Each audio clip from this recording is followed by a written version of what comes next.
Bismillahirrahmanirrahim. Assalamualaikum warahmatullahi wabarakatuh. Pemirsa MTA TV dimanapun Anda berada. Alhamdulillahirrahmanirrahim. Puji syukur marilah kita aturkan kehadirat Allah Subhanahu wa Ta'ala, di mana saat ini kita masih dipertemukan dalam kondisi sehat walafiat. Dan salawat serta salam semoga tercurah kepada junjungan kita Rasulullah Muhammad Sallallahu Alaihi Wasallam beserta keluarga, para sahabat, dan para penegak sunnah-sunnahnya. Pemirsa dimanapun Anda berada, selalu tak lupa kami sampaikan bahwa taatilah protokol kesehatan. Karena saat ini pandemi masih belum berlalu, bahkan grafiknya masih terus naik. Dan pemirsa, bagi Anda yang terus mengikuti perkembangan media, tentu tak luput fokus kita kepada musibah yang terjadi di Jakarta, utamanya adalah pesawat Sriwijaya Air SJ182 yang jatuh beberapa waktu yang lalu, tepatnya di hari Sabtu 9 Januari 2001. Dan alhamdulillah di hari ini kita bisa bersua melalui acara SAR, di mana kita akan terhubung langsung dengan koordinator Jakarta Raya, Jawa Barat, dan Banten. Beliau adalah koordinator SAR yang ada di sana, Bapak Edi Subowo. Kita langsung sapa beliau. Assalamualaikum warahmatullahi wabarakatuh, Pak Edi Subowo. Waalaikumsalam warahmatullahi wabarakatuh, Pak Rudi. Bagaimana kabarnya untuk sore hari ini? Alhamdulillah untuk hari ini sehat, Pak Rudi. Alhamdulillah. Ya, meskipun saat ini kondisi pandemi belum berlalu dan bahkan kita masih harus terus terapkan protokol kesehatan ini, namun tugas atau amanah yang diemban oleh SAR, utamanya SAR MTA, dalam rangka keikutsertaannya di acara pencarian jatuhnya pesawat Sriwijaya Air SJ182 ini bisa ikut andil.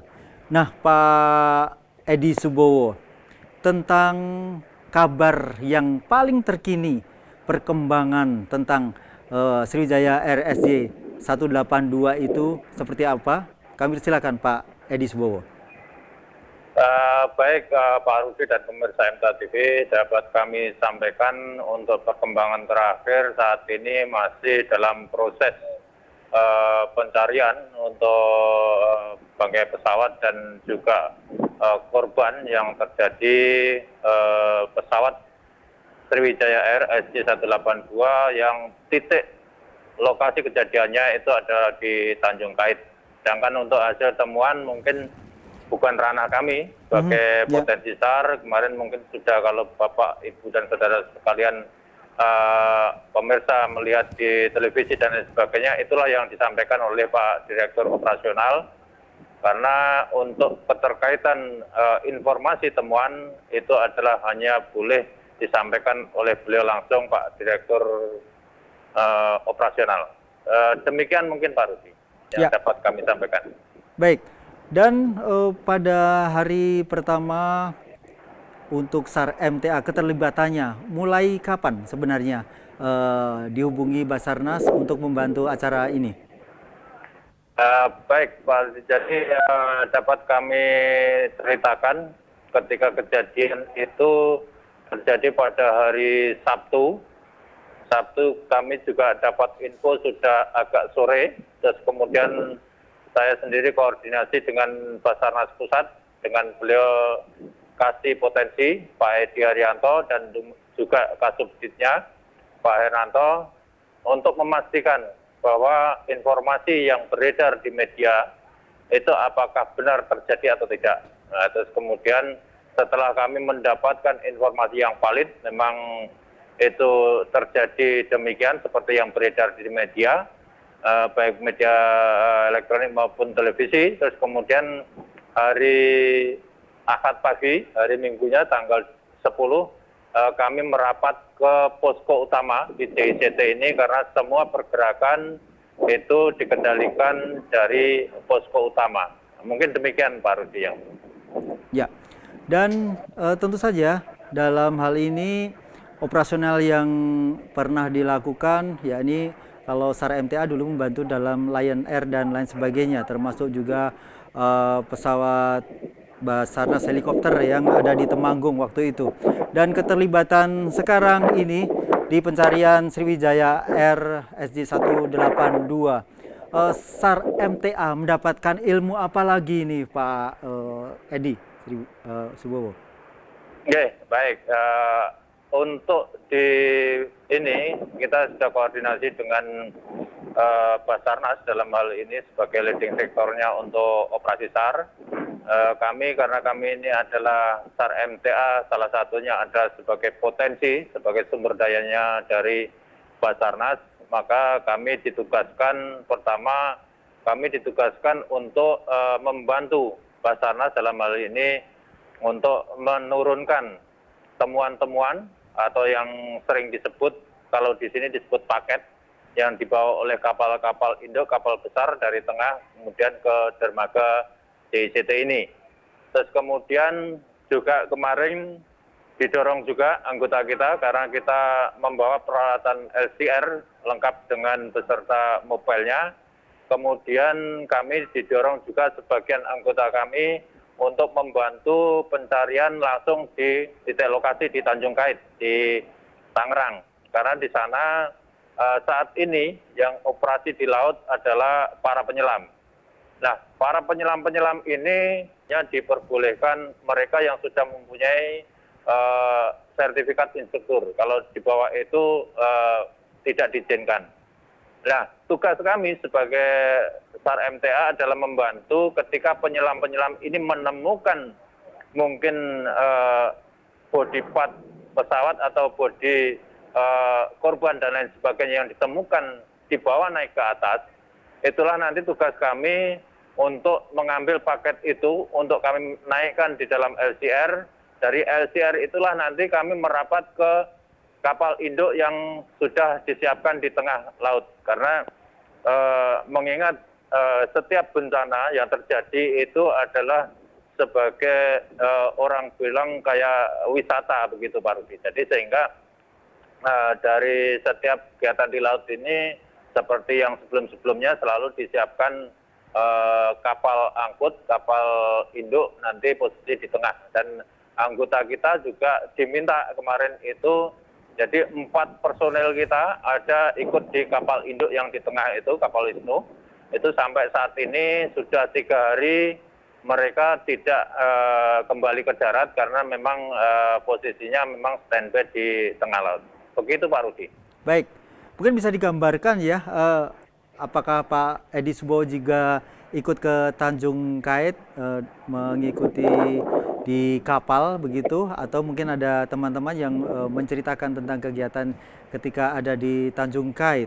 Seperti apa kondisi operasional tersebut, atau banyak LCR yang turun gitu, atau mungkin ada beberapa puluh atau bagaimana, sehingga nanti metode bagaimana koordinasi antara kapal induk kemudian dengan LCR yang membawa paket itu Pak Edi. Baik Pak Rudi, jadi untuk posisi saya sendiri dapat kami sampaikan kepada pemirsa semua bahwa untuk saya sendiri dari Basarnas Pusat, karena di sini koordinasinya ada di sini, koordinasi pusatnya ada di Tanjung Priok, saya sendiri dipantek di sini, tidak boleh bergeser ke sana. Oh, iya. Jadi kemarin akhirnya kami tugaskan untuk komandan regu kami untuk ke sana.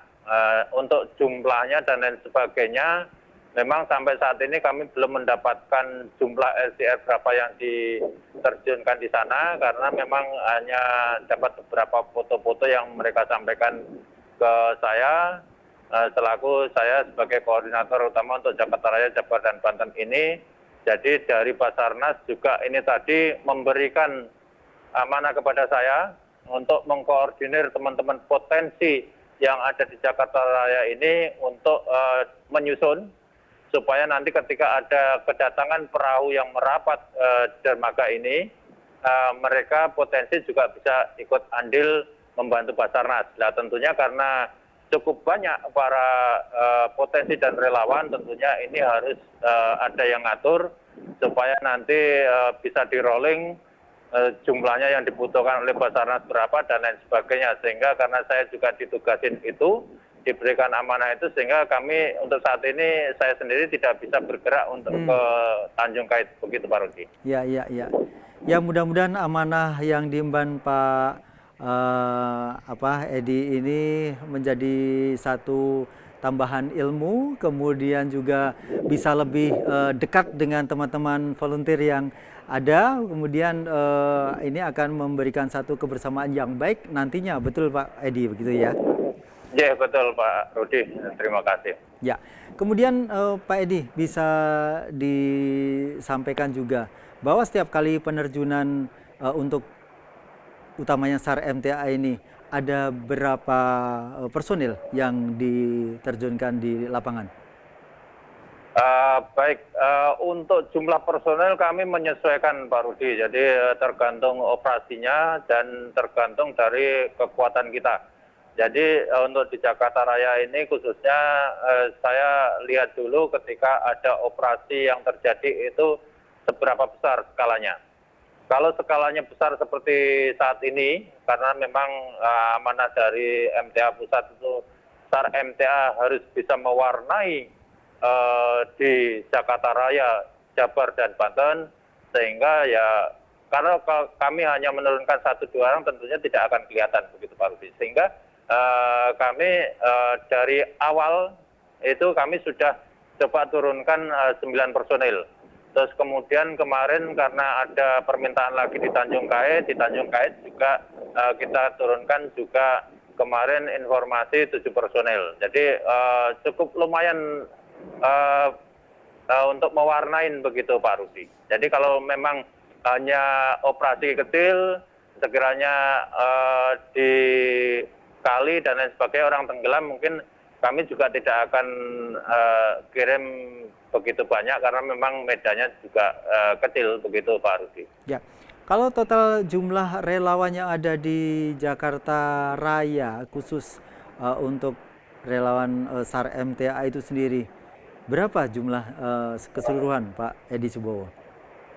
Untuk dari kejadian Lion Air itu sampai sekarang itu, jadi waktu kejadian Lion Air itu saya baru punya anggota 5 personel yang sudah diklat. Nah, sampai saat ini kemarin terakhir itu terdata kurang lebih 60 personil. Terus kemudian kita sebetulnya sudah siapkan lagi untuk tambahan personel untuk bisa mengikuti diklat. Ternyata terus ada pandemi ini sehingga untuk diklatnya sendiri juga tertunda. Mungkin jadi sampai saat ini, kondisi saat ini terdata kurang lebih 60 personel begitu Pak Rudi. Ya, dan secara fisik kesehatan para personel ini insya Allah sampai saat ini turun dalam keadaan kondisi prima. Iya Pak Rudi, jadi memang di aturan di OPSAR sendiri karena kondisi pandemi ini juga harus melalui swab, jadi harus memang dinyatakan negatif untuk COVID ini. Terus kemudian juga kalau memang kondisi fisiknya tidak memungkinkan, mungkin ada gejala kurang sehat, badan kurang fit dan lain sebagainya, kami juga tidak akan turunkan itu. Mengingat kondisi di lapangan ini juga cuaca tidak menentu Pak Rudi. Jadi kayak ini tadi barusan tadi pagi kita baru datang ke Nagrimis, terus kemudian siang dikit mulai agak panas lagi, terus kemudian redup lagi, gerimis lagi. Ini tadi barusan juga cukup panas sebentar, ini juga mulai redup lagi. Jadi kondisi iklim yang tidak menentu ini kalau fisik kita tidak kuat, ini saya pikir membahayakan buat anggota, sehingga ya kami harus prepare, teman-teman harus benar-benar memang ekstra fit begitu Pak Rudi. Ya, baik Pak Edi Subowo. Dan tentu saja sampai saat ini kan termasuk bahwa sudah banyak penemuan-penemuan terkait dengan pesawat ini. Dan adakah pengumuman nanti bahwa operasi ini akan dinyatakan berhenti? Baik, dapat kami sampaikan, jadi sesuai dengan SOP Basarnas yang telah kita ketahui bersama, jadi untuk SOP pertama, setiap OPSAR itu akan ditentukan 7 hari dari hari kejadian itu untuk OPSAR. Dan nanti setelah 7 hari, nah ini 7 hari jatuhnya berarti hari Jumat insya Allah, itu nanti akan ada evaluasi. Akan ada evaluasi apakah OPSAR ini akan diperpanjang atau tidak. Nah, tentunya untuk mengambil kebijakan akan diperpanjang atau tidak itu nanti dari berbagai macam diskusi. Salah satunya dari permintaan mungkin dari keluarga korban, ada yang belum ketemu dan lain sebagainya. Dan nanti itu yang akan menjadi masukan buat kami potensi dan juga nanti akan diskusi dengan Basarnas untuk apakah perlu diperpanjang atau tidak. Nah, nanti kalau sudah kita bicarakan bersama, tentunya dari Direktur Operasi akan memberikan informasi ke publik melalui media, melalui televisi untuk apakah ada perpanjangan, dan perpanjangan kalaupun ada perpanjangan mau berapa hari nanti akan diinformasikan lebih lanjut. Demikian Pak Rudi. Ya.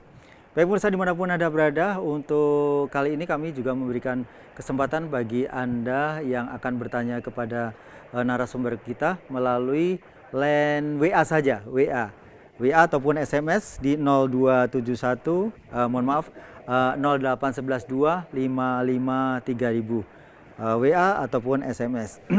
Baik, kita masih menanyakan terkait dengan jatuhnya pesawat Sriwijaya Air SJ182. Pak Edi, bisa disampaikan selama ini kendala yang dialami para relawan, utamanya di apa? Yang kami alami saat ini kendalanya tentunya harus ekstra sabar ya Pak Rudi, karena memang ini kan operasi besar dan melibatkan juga tim-tim yang cukup tangguh gitu. Jadi untuk kami ini kan sebagai SDM-nya Basarnas, tapi kan di atas itu kalau kejadian seperti ini, kalau pesawat sipil yang terjadi musibah ini kan adalah ranahnya leading sektornya Basarnas. Sedangkan TNI Polri itu juga sebagai SDM-nya Basarnas, sesuai dengan aturan undang-undang seperti itu. Sehingga ini akan di semacam kayak ranking gitu Pak Rudi. Jadi mereka yang mempunyai kemampuan yang lebih tinggi itulah yang akan mempunyai kans untuk bisa cepat ikut terjun ke pencarian dan pertolongan ini. Tapi kalau yang di bawah itu ya harus ekstra sabar gitu kan. Karena memang kayak hari pertama sendiri itu hampir semua dari TNI Polri yang dikerahkan. Karena mereka yang mempunyai kemampuan, mereka yang mempunyai alat canggih dan lain sebagainya. Sehingga mulai baru setelah hari kesekian, hari keempat kemarin, itu baru mulai potensi-potensi termasuk kami sudah mulai digerakkan untuk menjalankan menggunakan LCR. Karena di hari pertama, kedua itu semua masih dihandle oleh potensi-potensi yang lebih qualified. Begitu Pak Rudi. Ya, kemudian ini Pak, karena untuk melihat keefektifan operasional itu sendiri, operasi digelar dari jam berapa sampai jam berapa? Jadi untuk operasi itu dimulai jam 7.30, itu kita briefing pagi. Pagi ya? Oke, jam 7.30 kita briefing pagi dengan Pak Direktur Operasi. Terus kemudian nanti biasanya malam itu menyesuaikan. Biasanya sih jam 7 malam, kalau enggak jam 8 malam itu sudah mulai untuk briefing malam untuk penutupan operasi. Karena biasanya jam-jam segitu sudah kapal-kapal yang membawa paket dari Tanjung Kait yang lewat laut ini sudah mulai merapat semua.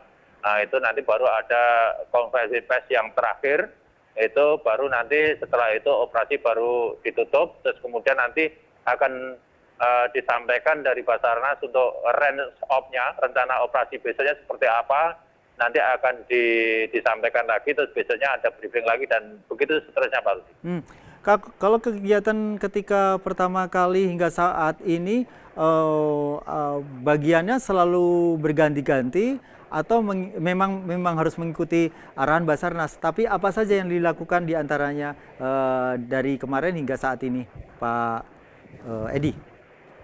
Jadi dari hari pertama saat ini itu juga kita masih kebagian untuk yang potensi, itu Paket kebagian tadi ya? untuk mengangkutin paket-paket tadi Pak Rudi. Terus kemudian juga dari hari pertama kita gabung itu di tanggal 10 itu juga anggota kita ada yang diminta satu untuk mengikuti di kapal Wisnu itu udah sampai sekarang sudah 3 hari 4 hari belum ke darat ini. Jadi posisinya masih di tengah laut. Begitu Pak Rudi. Ya.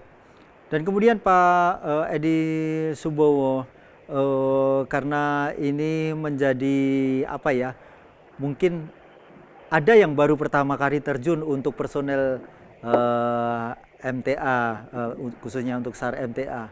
Apa saja yang dibekalkan untuk para relawan kita, Pak Edi Subowo?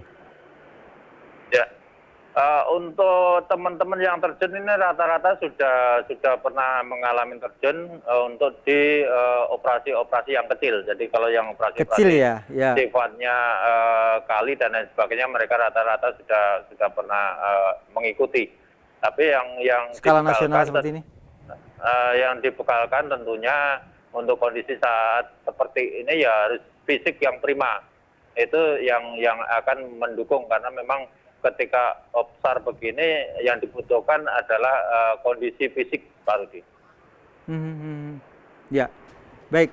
Kemudian alat atau mungkin armada yang diterjunkan atau bawa ke sana termasuk LCR ini ada berapa unit, Pak?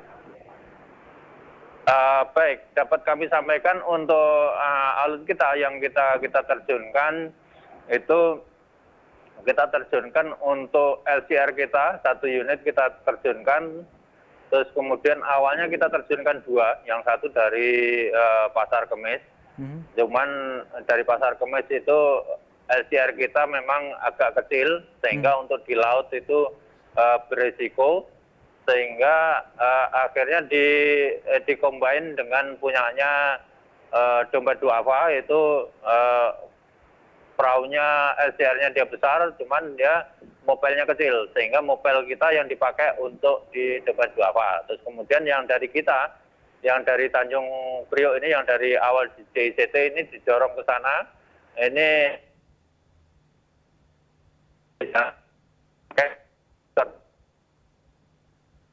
ya, baik. Sepertinya kita juga kirimkan ke sana, membawa peralatan. Terus kemudian di sini juga kita standby-kan untuk personel untuk KR4-nya, dan juga dari di backup juga dari Pasar Kemis itu mobile. Ya, baik. Pak Edi masih bisa menyimak saya? Masih Pak Rudi. Ya, agak sedikit terputus ya untuk Pak Edi Subowo tadi. Ya, Pak Edi Subowo, karena kegiatan pencarian atau operasional pencarian pesawat Sriwijaya ini juga berbarengan dengan kejadian yang ada di Sumedang kalau tidak salah. Bagaimana membagi para personel ini untuk kedua aktivitas? Nah, baik Pak Rudi, jadi memang ini bukan hanya 2 kejadian yang bersamaan, jadi bahkan malah 3 ini Pak Rudi. 3 ya, mohon maaf. Jadi kejadian yang bersamaan, yang pertama adalah Sriwijaya Air ini, terus kemudian ada di Kramat Jati itu orang tenggelam, terus kemudian sama yang tanah longsor di Sumedang. Ya. Nah, kami sudah arrange anggota kami, jadi yang di Sumedang itu kami kirimkan anggota yang dari Majalengka, itu kita dorong ke sana, ada 3 personel untuk membantu di operasi longsor itu. Terus kemudian untuk hari ini kita rolling, untuk yang di Sumedang itu kita kirimkan anggota yang dari Kerawang dan Purwakarta. Ini tadi sudah informasi, kurang lebih ada 4 4 atau 5 personil tadi saya laporan ke saya untuk dikirim ke lokasi, terus kemudian juga membawa Alkon. Kita yang kemarin kan juga dapat tiba dari Telkom, Alkon kita akan bawa untuk membantu pencarian di Sumedang. Terus kemudian yang di Kramat Jati itu ada juga personel kita yang dari Cilengsi kita terjunkan ke lokasi yang kejadian di orang tenggelam di Kramat Jati. Sedangkan yang di JCT ini kita juga dari Bekasi Kota, terus kemudian dari Pondok Cabe dan juga dari Pasar Kemis dan juga nanti dari Cimone itu kita mix, kita gabungkan dan kita atur nanti rollingannya begitu Pak Rudi. Ya, semoga saja ini tetap akan membawa tetap semangat karena memang yang diperlukan saat ini adalah kondisi fisik yang prima, kemudian giroh atau semangat yang tinggi, karena tanpa itu semuanya dukungan dari keluarga itu sangat penting ya Pak Edi. Bagaimana bisa menumbuhkan ini kepada para relawan kita Pak Edi? Betul, jadi intinya makanya dari kami sebetulnya kemarin kami sudah membuat rancangan pengen mengumpulkan teman-teman ini, karena sampai saat ini kan yang biasa kita kumpulkan kan baru yang bapak-bapaknya, yang relawan, yang SAR-nya ini kita berikan pembekalan lalu fisabilillah, lalu mencari ridha Allah dan lain sebagainya.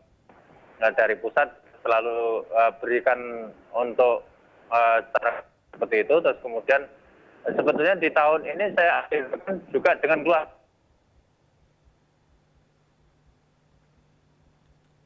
Pak Edi? Keluarganya paham.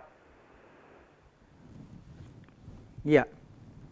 Dibantu oleh dari pihak mungkin istrinya dan lain sebagainya, menyiapkan peralatan dan lain sebagainya. Begitu Pak Rudi. Ya, saya sangat salut sekali ya, meskipun dalam kondisi pandemi kemudian masih terus mengemban amanah dalam mengerjakan kegiatan kemanusiaan ini. Kemudian ada yang keluarganya dipanggil oleh Allah, Pak Akbar Hudaya, kami juga ikut berbela sungkawa yang sedalam-dalamnya. Semoga ibu bisa mendapatkan husnul khatimah, Allahumma firlah warhamha. Ya, dan tetap selalu menjaga keikhlasan kita, meskipun dalam kondisi apapun kita tidak boleh lelah untuk berbuat baik ini. Ada sesuatu yang atau segalanya yang bisa dipesankan untuk kita semuanya yang menyimak acara ini, utamanya adalah para relawan SAR MTA, Pak Edi Subowo. Ya, tentunya kami berharap Pak Rudi kepada semua pemirsa MTA TV dan juga para relawan SAR MTA kita ini, memang kondisi saat ini suatu pilihan yang berat sebetulnya, karena memang siapa lagi kalau nggak kita yang membantu untuk mengurangi penularan COVID-19 ini. Jadi sehingga pesan saya tentunya apa yang selalu digaung-gaungkan oleh pemerintah untuk kita selalu ingat pesan ibu itu, jadi untuk selalu mencuci tangan, terus kemudian menggunakan masker, menjaga jarak, bahkan untuk semalam juga melalui yang gugus tugas kita malah bukan hanya 3M, bahkan malah sampai 6M begitu kan. Jadi mengurangi aktivitas, terus kemudian menjauhi kerumunan dan lain sebagainya. Itu yang saat ini harus kita untuk disiplin kepada diri kita sendiri. Karena kita tidak bisa mengandalkan orang lain, tapi tentunya kita harus mengandalkan diri kita sendiri untuk disiplin, terutama menggunakan masker. Makanya di area operasi ini, Pak Direktur Operasi selalu menyampaikan, jadi jangan sampai nanti ketika saya tegur sampean marah. Karena memang banyak orang yang terkadang lalai, terkadang asik, ngobrol tidak menggunakan masker, bahkan mungkin menggunakan masker, tapi pemakaiannya yang tidak benar. Justru yang yang dilindungi adalah dagunya, bukan yang dilindungi adalah mulutnya dan hidungnya Betul, betul. gitu. Itu Ya, yang ya. selalu dipesankan, dan saya juga berpesan kepada pemirsa TV dan rekan-rekan semua yang tergabung di dalam SAR ketika membantu warga mungkin melakukan penyemprotan desinfektan, terus kemudian melakukan kegiatan-kegiatan yang lain. Nah, protokol kesehatan harus tidak ada kata istilahnya dikendor-kendorkan, tapi harus selalu dilaksanakan dengan maksimal. Kalaupun umpamanya kita tidak bisa melaksanakan jaga jarak seperti saat ini ketika datang kapal dan lain sebagainya, paling tidak kita tidak menghilangkan secara keseluruhan. Masker harus tetap terpakai dengan benar, dan juga setelah itu kita harus selalu sering-sering untuk cuci tangan. Mungkin itu pesan saya, Pak Rudi. Ya, baik, terima kasih sekali Pak Edi Subowo atas bincang kita di sore hari ini terkait dengan kerelawanan SAR MTA yang saat ini tengah mengemban amanah juga andil dalam pencarian pesawat Sriwijaya Air SJ182 di Tanjung Kait. Dan mudah-mudahan ini semuanya hanya mengharap ridha Allah tanpa ada pengecualian. Dan mudah-mudahan kita tetap masih terus bisa ikhlas mengemban amanah tersebut, namun juga tetap harus berikhtiar untuk selalu menghindari penyebaran COVID-19 dengan memaksimalkan protokol kesehatan, menggunakan masker, cuci tangan dengan air mengalir dan sabun, tentu saja jauhi kerumunan, bila tidak perlu, nggak perlu keluar rumah. Terima kasih sekali Pak Edi Subowo, selamat beraktivitas selanjutnya, salam untuk semua potensi SAR yang ada di sana. Assalamualaikum warahmatullahi wabarakatuh. Waalaikumsalam warahmatullahi wabarakatuh. Baik pemirsa dimanapun Anda berada, demikian tadi sajian acara SAR untuk sore hari ini. Semoga akan memberikan informasi yang bermanfaat dan juga memberikan pesan yang insya Allah dapat kita lakukan atau kita ambil kepositifannya. Saya Rudi Arfianto, Assalamualaikum warahmatullahi wabarakatuh.